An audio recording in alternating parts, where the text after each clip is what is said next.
ये खबर जूनागढ़ से सामने आ रही है, जहां पर गुजरात के मुख्यमंत्री भूपेंद्र पटेल आज पहुंचे हैं।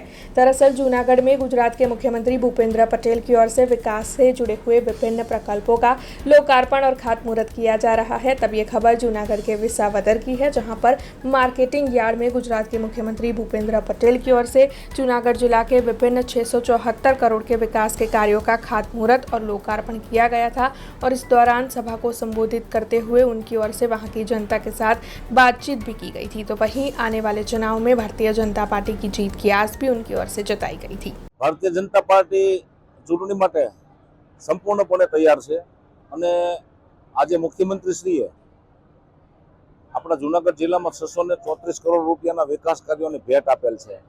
તો આ તકે અમારી વિસાવદર વિધાનસભામાં પણ આશરે 55 કરોડ જેટલા રોડ રસ્તાના અને અન્ય વિકાસ કાર્યોના કામોને મંજૂરી આપેલ છે અને ભેટ આપેલ છે। તો આવનારા દિવસોમાં અમારી વિધાનસભામાં અને જિલ્લામાં રાજ્ય સરકાર દ્વારા વિકાસ કાર્યોમાં કાંઈ પણ નહીં ખૂટે એવો અમને સંપૂર્ણ ભરોસો છે અને ભારતીય જનતા પાર્ટી આવનારી ચૂંટણીમાં સંપૂર્ણપણે તૈયાર છે। ટિકિટમાં કોમ્પિટિશન હોય એવું મને બિલકુલ લાગતું નથી, હરીફાઈ હોય એવું બિલકુલ લાગતું નથી। ભારતીય જનતા પાર્ટીના સૌ સૈનિકો છે અને સૌ સાથે મળી અને જનતાનું હિત, ખેડૂતોનું હિત અને વિસ્તારનું હિત જોવાનું છે।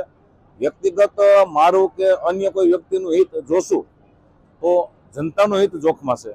તો અમારો એવો સહિયારો એજન્ડા છે કે વિસ્તારના હિતમાં, ખેડૂતોના હિતમાં અને જનતાના હિતમાં સૌ સાથે મળી અને આગામી ચૂંટણી લડીએ અને પરિણામ લઈ આવીએ।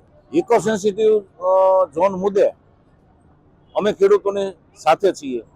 ખેડૂતોને હેરાનગતિ ન થાય, ખેડૂતોને કનડગત ન થાય અને ખેડૂતને ઇકો સેન્સિટિવ ઝોનના કારણે કાંઈ કોઈ વસ્તુ ભોગવવી ન પડે, સહન ન કરવી પડે, એના માટે રાજ્ય સરકાર લેવલે અને અમારા લેવલે જે કાંઈ કરવું પડશે એ કરવાની અમારી તૈયારી છે અને ઇકો સેન્સિટિવ ઝોન મુદ્દે અમે ખેડૂતોની અને અમારા વિસ્તારની સાથે છીએ।